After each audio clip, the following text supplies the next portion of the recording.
Today, we've got an incredible story from American history, a real tale of a city and a whole nation that literally had to rise from its own ashes. We're talking about Washington forged in fire. So I want you to just picture this for a second. Imagine an enemy army marching right into your capital city. And they're not just there to fight, they're there to burn everything down. Sounds like something out of a blockbuster movie, right? Well, it actually happened. And it all went down during a conflict called the War of 1812. So let's start with Act 1, the invasion. This is the moment that kicks off one of the most dramatic events in all of American history. Okay, so for about 2 years, the United States and Great Britain had been at war.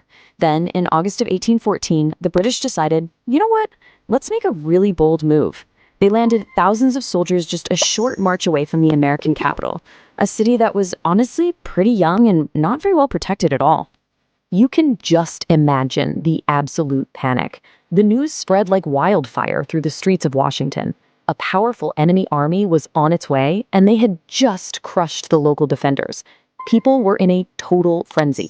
Government clerks grabbing armfuls of documents, citizens just fleeing the city any way they could. It was pure chaos. Which brings us to Act 2, a president on the run.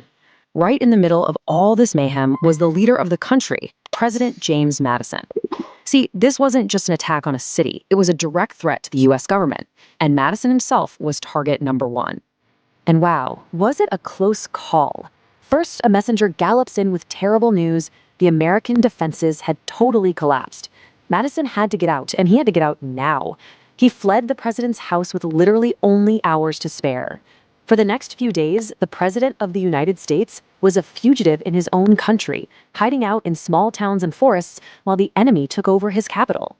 And that leads us right into the most devastating part of our story, Act 3. Washington is burning. With the American forces scattered and the president on the run, the capital was wide open. It was completely defenseless, and the British were ready to strike right at its heart.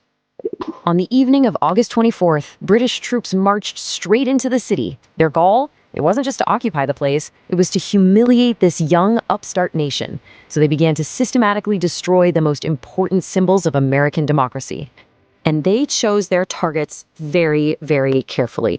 This was no random act of violence. They burned the president's house, right? The home of the nation's leader. They set fire to the Capitol building, the place where laws were made. They even torched the Library of Congress.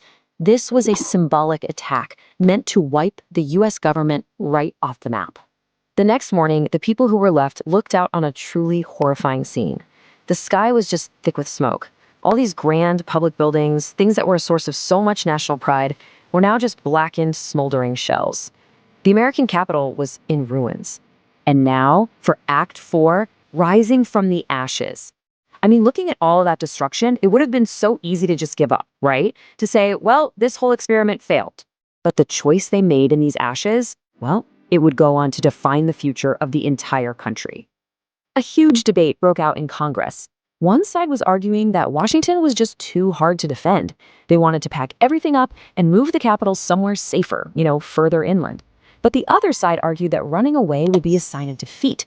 They said the only answer was to stay, to rebuild, and to show the world that America could not and would not be broken. In the end, they chose resilience. Congress voted not to run. They voted to rebuild. And that decision was this huge, powerful statement to the entire world, basically declaring that this fire wasn't the end of Washington's story. It was a new, defiant beginning. And so, the hard work started. Out of all that smoke and rubble, a new city, and maybe even a new sense of who America was, began to emerge. And get this, just 3 years later, in 1817, they hit a major milestone. President James Monroe was sworn into office inside the rebuilt, though still not quite finished, Capitol building. The government was back, Washington was back. This is where the story becomes the perfect real-life example of the myth of the phoenix, that incredible bird that burns to ash only to be reborn even stronger than before. In a very real way, Washington, D.C. had become America's phoenix. You see, this whole event did way more than just rebuild a city. It actually helped shape what it meant to be an American. That shared experience of near total disaster, followed by this united effort to rebuild, it created this incredibly powerful bond. It proved that this young country could take the hardest punch and still get back on its feet. And it really leaves us with a powerful question to think about. The story of Washington shows us that sometimes it's the toughest trials that create our greatest strengths and really define who we are. It wasn't the perfect, shiny buildings, but the resilience that was shown